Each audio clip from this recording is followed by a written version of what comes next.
ये कुछ चीज़ें हैं जो कि मुरादाबाद से ली हैं। कहते हैं मुरादाबाद में तो वैसे भी पीतल लग रही है, मुरादाबाद फेमस भी इसी वजह से है। और ये ना एक बहुत ही प्यारी उड़ली है। हमारी तो जिसमें हो रही है उसमें हो रही है। हमारे यहाँ वो काम वाली करती है, इनमें करेगी नहीं। हमें हाँ, ये तो हमने हम खाना बना रहे हो मम्मी तो यही मेरा हम हाल है। इस्तेमाल कर सकते हैं।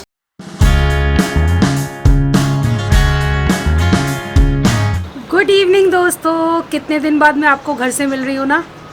मुझे खुद को बहुत अच्छा लग रहा है घर से व्लॉग बनाते हुए। तो आप लोग भी खुश हो जाओ, आज एक बहुत अच्छी न्यूज़ देने वाली हूँ।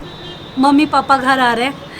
एक्चुअली मम्मी पापा काफ़ी टाइम से घर आए हुए हैं मिनी दीदी के, आपको पता ही है, मैंने एक ब्लॉग में दिखाया भी था।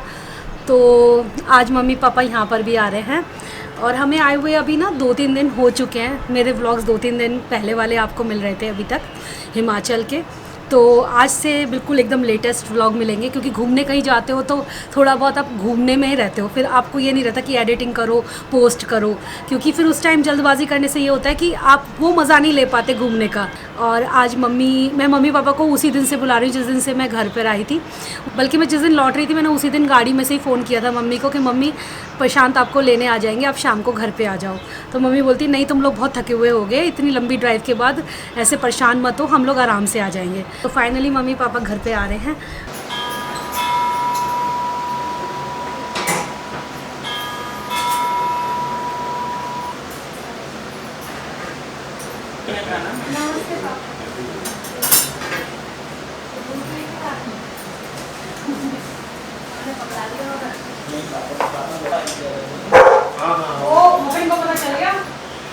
खुशबू सूंघ ली मुझे लगता है इतनी दूर से। अभी रुक जाओ, कह रहे हैं कि मुझे निकालो बाहर। मैंने कहा इसको मैंने इसलिए बंद किया है, एकदम से एक्साइटेड हो जाता है। नहीं, वो एकदम देखता है ना खुश हो जाता है एकदम। कोई भी हो एक्साइटेड है। कमेंट पढ़ती रहती हूँ, कुछ लोगों को बड़ी शिकायत है कि आपके सास ससुर आपके घर नहीं आते। तो लो जी, मेरे सास ससुर मेरे घर भी आ गए। मम्मी पापा काफ़ी दिनों से मिनी दीदी के पास रह रहे थे और जब हम लोग वापस आए तब हमारे पास रहने के लिए आ गए। मिनी दीदी के पास इसलिए ज़्यादा टाइम रह जाते हैं कभी कभी, क्योंकि मिनी दीदी को भी ना थोड़ी बहुत ज़रूरत लगी रहती है। वो भी अकेली है, कितना घर संभाल लेंगी, आप समझ सकते हो इस बात को। तो पापा जैसे घर पर रह रहे होते हैं तो बहुत सारे ऐसे काम होते हैं जो घर में रहकर ही करवा सकते हैं। प्रशांत हेल्प करते रहते हैं, लेकिन ऐसा नहीं होता ना कि वहाँ पर रहकर वो काम कराएं। तो पापा अगर रहते हैं तो वहाँ पर छोटे बड़े कोई इलेक्ट्रिसिटी की दिक्कत आ रही है, पानी की कोई प्रॉब्लम है, कोई चीज़ ठीक करानी है, तो वहाँ पर अगर रुके हुए हैं तो कोई भी वेंडर आकर विजिट करता है तो पापा की एक सहारा मिल जाता है। आप समझ सकते हो इन चीज़ों को।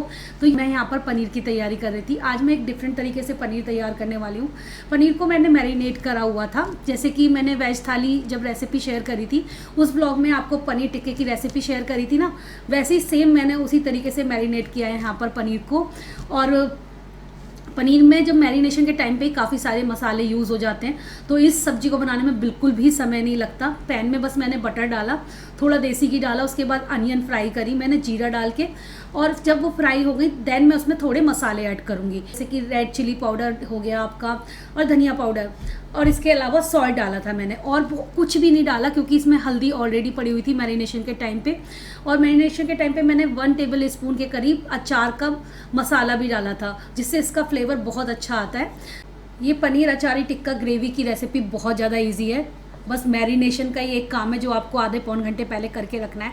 उसके बाद तो ये तुरंत बनती है। एक तरफ आपकी चाय बन रही होगी, एक तरफ आपकी रेसिपी रेडी हो जाएगी।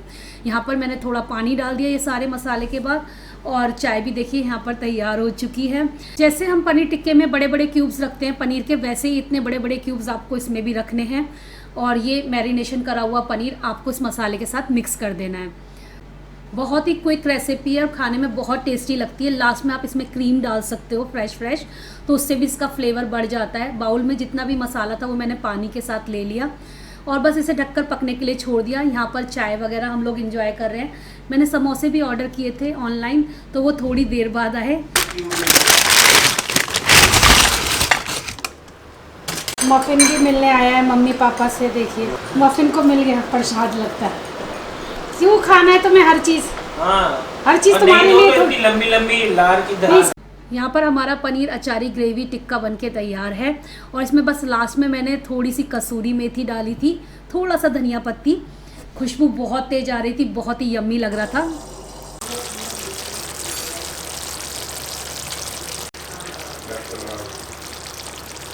आजकल बहुत ज़्यादा गर्मी पड़ रही है, लेकिन समर वेकेशन भी चल रही है बच्चों की, तो कहीं ना कहीं तो बाहर जाना आना लगा ही रहता है। जैसे मैं खुद ही घूम कर आई थी अभी। और जब भी हम घर से बाहर निकलते हैं तो जो सन रेज़ होती हैं, यूवी रेज़ होती हैं, वो हमारी स्किन को डायरेक्ट डैमेज करती हैं। तो हम उससे बचने के लिए सनस्क्रीन तो लगाना चाहते हैं, लेकिन हम में से बहुत सारे लोग सनस्क्रीन लगाने का जो आइडिया है वो ड्रॉप कर देते हैं। वो क्यों? क्योंकि हमें क्या होता है, जब सनस्क्रीन लगाते हैं उसके बाद वाइट कास्ट स्किन लगती है, मतलब चेहरा जो है सफ़ेद सफ़ेद सा लगने लगता है, ग्रीसी लगने लगता है। और जब चिपचिपा लगेगा गर्मियों में आपका फेस, तो आपका कैसे दिल करेगा सनस्क्रीन लगाने का? बिल्कुल भी मन नहीं करेगा। एक तो पसीना, ऊपर से ये चिपचिपापन। लेकिन डोंट वरी, द डर्मा को की फ्रेग्रेंस फ्री सनस्क्रीन रेंज जो है वो बहुत ही लाइट वेट है, और साथ में आपको चिपचिपापन भी नहीं लगेगा। ये UVA और UVB रेज से आपको प्रोटेक्शन देती हैं। तो दोनों ही प्रोडक्ट के बारे में मैं आपको बता देती हूँ। पहला जो प्रोडक्ट मेरे पास है वो है 1% हाइलोरोनिक सनस्क्रीन सीरम, और सेकंड प्रोडक्ट है यहाँ पर 1% हाइलोरोनिक टिंटेड सनस्क्रीन जेल। और इसको किस तरीके से अप्लाई करना है? घर से बाहर निकलने से पहले या फिर सन एक्सपोज होने से पहले आपको क्या करना है, अपनी स्किन पर 15 मिनट पहले इसको लगा लेना है, और एवरी 2 आवर्स बाद आपको फिर से रीअप्लाई करना है। तो मैं भी यही करती हूँ। मैं जैसे कहीं भी निकलना होता है उससे 15 मिनट पहले मैं अपने चेहरे पर ये सनस्क्रीन लगा लेती हूँ। तो ये सीरम कुछ इस तरीके से लगता है, और आप इसे अप्लाई कर सकते हो। बहुत ही ज़्यादा लाइट वेट है, बिल्कुल भी चिपचिपा नहीं लगेगा। चेहरे पर लगाने के बाद आप चेहरे पर, नेक पर लगा सकते हो थोड़ी सी ड्रॉप लेकर। और इसके अंदर नियासिनामाइड और हाइलोरोनिक एसिड का फॉर्मुलेशन है। इस तरीके से मैंने अपने पूरे फेस पर और नेक पर अप्लाई कर लिया है इसको, और आप देख सकते हो बिल्कुल भी आपको चिपचिपापन नहीं महसूस हो रहा होगा, और आपको वाइट कास्ट बिल्कुल भी मेरे स्किन पर नज़र नहीं आ रहा होगा। तो इजीली एब्जॉर्ब भी हो गई है स्किन में जाकर, और इसे लगाने से ना आपकी स्किन इवन टोन, ड्यूई और बहुत अच्छा सा ग्लो आपकी स्किन पे नज़र आएगा आपको। तो इस तरीके से आप इसे डेली अप्लाई कर सकते हो। ये यूवी रेज से प्रोटेक्ट करने में हेल्प करता है। और ऐसे ही इनका दूसरा प्रोडक्ट है जो कि है 1% हाइलोरोनिक टिंटेड सनस्क्रीन जेल, जिसमें 26% जिंक और 10% टिंटेनियम ऑक्साइड और 1% हाइलोरोनिक एसिड है। ये भी लाइट वेट है, बिल्कुल भी चिपचिपा नहीं लगता, और इसे आप 15 to 30 मिनट पहले लगा सकते हैं जब भी आप घर से बाहर निकल रहे हो। और इसमें SPF 60 और PA+++ है, जो कि आपकी स्किन को प्रोटेक्ट करता है UVA और UVB रेज से। और आप इसको रीअप्लाई कर सकते हो एवरी 3 to 4 आवर्स बाद। और किसी भी प्रोडक्ट को यूज़ करने से पहले उसका पैच टेस्ट ज़रूर ले लें। और ये प्रोडक्ट अगर आपको परचेज करने हैं तो ये आपको नायका, अमेजोन, फ्लिपकार्ट और खुद द डर्मा को की वेबसाइट पर मिल जाएंगे। द डर्मा को की वेबसाइट से अगर आप परचेज करते हो तो आप मेरा कूपन कोड भी यूज़ कर सकते हो, जो कि है IMS 2022, जिसे लगाने से आपको 20% डिस्काउंट मिल जाएगा। और हाँ, जब भी आप इनकी वेबसाइट से कोई भी प्रोडक्ट परचेज करते हो तो ये आपके ऑर्डर को लिंक कर देते हैं किसी बच्चे की एजुकेशन के साथ, जो कि भूमि के साथ रिलेटेड है। तो इस तरीके से इन्होंने 10,000 से ज़्यादा बच्चों को एजुकेशन में हेल्प करने का प्लान किया हुआ है एवरी ईयर। क्या क्या बना लिया खाने में? खाने में करेले हैं, कढ़ी है, पनीर है, राइस बन रहे हैं। अरे वाह। और मम्मी? बस पापा से ही पूछा, मम्मी से पूछा था मैंने कढ़ी बनाऊंगी। अच्छा। देख के आई थी क्या कर रही थी। तो तुम मैंने भी लाई थी एक हांडी। लाई है? अच्छा। वही मैं बनाया ये तो उसने। हांडी वहाँ से लेकर आई हूँ, मूर्थल से। हम रास्ते में, मूर्थल पड़ता है ना जब हाँ, चलाते हो हिमाचल, हाँ। तो वहाँ से लेकर आई हूँ। इसे पूरे दिन मैंने पानी में डिबो के रखा, फिर अब मैंने सूखने के लिए छोड़ा। अच्छा, कैसी लगी आपको? अच्छी लग रही है। कढ़ाई भी तो है तुम्हारे पास? हाँ, कढ़ाई भी है। कढ़ाई दिखाऊं? ऊपर है कढ़ाई। इसमें भी कब कुकिंग हो जाएगी? हाँ, कुकिंग हो जाएगी। इसमें छोले वोले बनाना चाहो, जैसे मसाला वसाला हाँ। तैयार नहीं, हो जाता है। बिरयानी भी कर सकते हाँ, हैं, वो सब डल है ना। 1 pot कुकिंग। 1 pot कुकिंग ये मुझे सही पड़ गई थी। 350 की थी ना ये? 350। ये काई की है? ये भी मिट्टी की है। मिट्टी की तो है ना? सारे मिट्टी सेरामिक की होती हाँ, है। वो बस वो इससे बड़ी है, लेकिन वो ये टेराकोटा होता है। टेराकोटा होता है ना? टेराकोटा। हाँ, वही तो कहने में। टेराकोटा की इसमें कोटिंग वो थोड़ी वो रहती हल्का सा है, होता है वैसे। लेकिन अगर प्योर मिट्टी के बर्तन बनाओगे तो एक तो वो बहुत जल्दी खराब होंगे, और दूसरा जल जाएगा, वो जल ब्लैक जाएगा। हो जाएगा, जल जाता है। एकदम ब्लैक हो जाएगा वो। नहीं, जल फिर वो जाता आप 2-3 बार के बाद टेराकोटा की सही रहती है। ये हाँ। प्योर मिट्टी की तो उसमें अंदर से आप मसाला भूनेंगे थोड़ी देर के लिए तो मिट्टी लग जाएगी। तो मिट्टी उसमें आ जाएगी। दूसरी बात ये कि वो नीचे फिर जल जाएगी और टूटती भी तो जल्दी है हाँ, फिर वो वाले। टूट भी जाती है। ये है वो कढ़ाई। हाँ सही है। लेकिन इसके कढ़ाई में और इसमें कलर में डिफरेंस नहीं है? थोड़ा बहुत तो होगा ना। हाँ, अलग अलग जगह से खरीदी है तो। हाँ। ये कढ़ाई बहुत बड़ी है मम्मी। हाँ। इसमें तो मैं 4-5 बार तो कुकिंग कर हाँ, चुकी हूँ। अच्छी इसमें बात है। दाल मखनी तो इतनी टेस्टी बनी थी कि हाँ। कुकर में इतनी अच्छी नहीं बन सकती जितनी इसमें टेस्ट आया था। जैसे जैसे पकती जा रही थी इसमें अलग सा फ्लेवर, इसकी स्मेल सुगंध आ रही थी। सुगंध आ जाती है बहुत मिर्ची अच्छा की ना।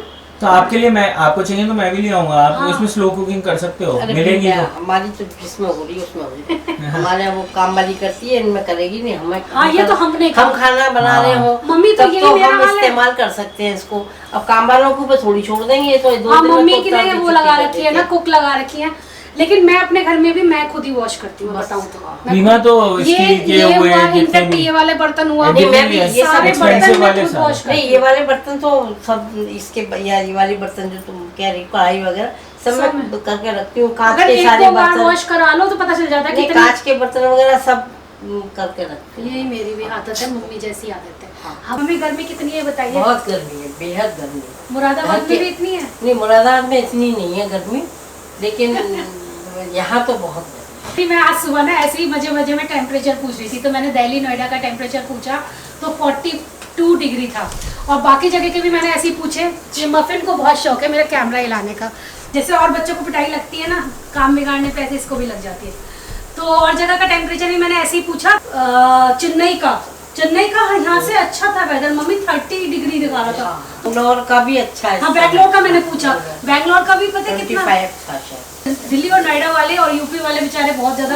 इनफैक्ट जयपुर का भी कम था यहाँ से। जयपुर का था 29। अभी तो 3 दिन का और अलर्ट है, 3 दिन ऐसी ही गर्मी पड़ेगी। बहुत गर्मी पड़ रही है गाइस यहाँ पर। अगर आप रहते हो तो आप समझ सकते हो, और नहीं रहते तो हमारी दुविधा समझ सकते हो। तो ये कुछ चीज़ें हैं जो कि मुरादाबाद से ली हैं। और ये ना कहते हैं मुरादाबाद में तो वैसे भी पीतल नगरी है, मुरादाबाद फेमस भी इसी वजह से है। और आपको पता है जब कोई गेस्ट आता है तो मुझे थोड़ा सा होता नहीं है अच्छे से प्रेजेंट करना, मुझे बड़ा अच्छा लगता है ये सब चीज़ें करना। तो ये एक बाल्टी ली है और ये बहुत प्यारी बाल्टी है गाइस, देखिए। और क्या लिया है मम्मी? आप भी तो गए थे उस दिन? हाँ गए थे। ये डोंगा लिया है ये। हाँ, एक डोंगा लिया है। तो बाल्टी का प्राइस 370 है और इसका प्राइस मम्मी 425 था, ऐसे ही था कहीं। अच्छा, तो इसका ही प्राइस ये था। बाकी जगह भी मिल जाते हैं ये सारी चीज़ें, ऑनलाइन भी मिल जाएंगी आपको, लेकिन उनमें ना क्वालिटी का इशू बहुत होता है। जब आप ऑनलाइन कोई चीज़ मंगाते हो उसका वेट वगैरह आपको नहीं पता चलता, हल्की क्वालिटी में भी महंगा करके बेच देते हैं। हाँ। तो ये एक बहुत चक्कर होता है। तो ये चीज़ ना हाथ से ली है हम लोगों ने देखभाल के। ये कितने का पड़ा था मम्मी? और ये भी 400 के अराउंड था। 400 के अराउंड था ये वाला। और ये वाली जो कहते हैं कढ़ाई है, ये मेरे पास ऑलरेडी थी, तो मेरा एक सेट बन गया पूरा। अब आप देख सकते हो मेरे पास बकेट है, कढ़ाई है, और बिल्कुल होटल स्टाइल में जैसे खाना नहीं खाते कभी कभी बाल्टी तो आ गई, अब नहा भी लो। और ये डोंगा है, मग्गा नहीं मिला? नहीं मग्गा नहीं मिला मुझे। और ये ना एक बहुत ही प्यारी उर्ली है। ये उर्ली ना मुझे जब हम लोगों ने विजिट किया था ना पीतल नगरी, तभी समझ में आ गई थी। लेकिन फिर नेक्स्ट डे मैं प्रशांत के साथ मार्केट भी गई, लेकिन उस दिन शायद ट्यूसडे की बंद रहता है। वजह से सब मार्केट बंद था। तो ये मैंने मेरी दीदी को बोला था आप लेके आना, तो ये लेकर बड़ी आए। सुंदर है और बहुत इकोनॉमिकल है, लाइक 220 में। केवल 220 रुपीज़ में है। और ये आप मंदिर के पास रख सकते हो, जब घर में फेस्टिवल्स वगैरह आते हैं पानी डाल दीजिए, गुलाब के फूल डाल दीजिए, बहुत अच्छी लगती है। इसमें भी चारों तरफ गुलाब के फूल बने हुए हैं। मम्मी अच्छी है ना ये वाली उर्ली? बहुत सुंदर। अच्छा, मुरादाबाद में ये सारी चीज़ें इतनी सस्ती मिलती है, मुझे नहीं पता था। सस्ती है। यही चीज़ मैं अगर होम सेंटर से लूँगी ना मम्मी बहुत महंगी है। महंगी तो मिलती है, होम सेंटर तो होम सेंटर है। हाँ, पर वो मॉल में खुला हुआ है, वहाँ के चार्ज कर रहे हैं, चार्जेस कर रहे हैं, वहाँ सही कर रहे हैं। बहुत अच्छी चीज़ें मिलती हैं गाइस। अगर आप लोगों का कभी मौका पड़े तो आप भी मुरादाबाद होकर आओ, ब्रास की चीज़ें बहुत हाँ, अच्छी हैं। ग्लास की चीजें बहुत अच्छी हैं। मम्मी तो वहीं पे रहती है तो मम्मी को सारी नॉलेज है। हमारे घर में भी है पीतल के। मम्मी ने उस दिन स्वान भेजे थे इतने बड़े बड़े, वो खराब हो गए थे फिर। वो टूट गई थी गर्दन उसकी। अच्छा। स्वान की गर्दन टूट गई थी, तो हमने उसे सेल कर दिया था। और सेल से हमारे पास पैसे भी आ गए। वो जुड़ नहीं सकती थी ना। हाँ। मना कर दी थी कि जुड़ेगी नहीं। हाँ, तो आप वहाँ पे इसको पुराना सेल ही पीतल कर भी दो। ले लेते हैं। हाँ, पुराना पीतल ले लेते हैं। हाँ बैठा भाई, ये बीच में खाना नहीं खाने देगा। हाँ, ये ऐसे ही करेगा। यही बैठा पैरों के नीचे पैर लग रहे हैं। हटाऊँ मैं पापा जी? ठीक है। एक ये हमारे मफिन की भी आदत है, जब कोई खाना खाने बैठता है तो उसके चेयर के नीचे आके बैठ जाता है खुशबू सूंघने के लिए। तो यहाँ पर मैं बस सबको डिनर सर्व कर रही थी और ऐसी बातें चल रही थी कि पीतल के बर्तन आजकल कितने ज़्यादा ट्रेंड में हैं, कितनी सुंदर लगता है उनमें खाना कुक करने में। पहले तो एक टाइम था जब सब लोग इसी में कुक करा करते थे। मम्मी आप भी तो पीतल की परात में आटा लगाती होगे पहले? मेरी मम्मी तो लगाती थी, आप लगाते थे? पीतल की ही परात थी। पीतल की वो होती थी, पतीली होती थी, इवन कढ़ाई भी शायद ये भी पीतल की होती होती थी। थी। कढ़ाई तो पीतल की आजकल बहुत ट्रेंड में है। पीतल के गिलास थे, अच्छा, ओए। होते तो मैं लेती आपसे। पीतल की कटोरियाँ थी, इतने बड़े बड़े गिलास थे पीतल के। अच्छा, बड़ा आजकल चौड़े बहुत फैशन हाँ। में है ना पीतल। उसमें कढ़ाई होती तो मैं ज़रूर लेती, क्योंकि मुझे कढ़ाई पीतल की कढ़ाई भी थी, पीतल की बाल्टी थी। मम्मी बोल रही थी बाद में उनमें कुकिंग होना बंद हो गया था तो फिर वो इधर उधर हो गई, लेकिन अगर मम्मी के पास होती तो मैं ज़रूर मम्मी से लेती और उसमें कुकिंग करती, क्योंकि इसमें कुकिंग करने का मज़ा अलग ही है। चलिए गाइज़, यही था आज का व्लॉग। मिलते हैं कल आप लोगों से एक और अच्छे से व्लॉग के साथ। अब तो मम्मी पापा भी आए हुए हैं। Bye bye and lots of love.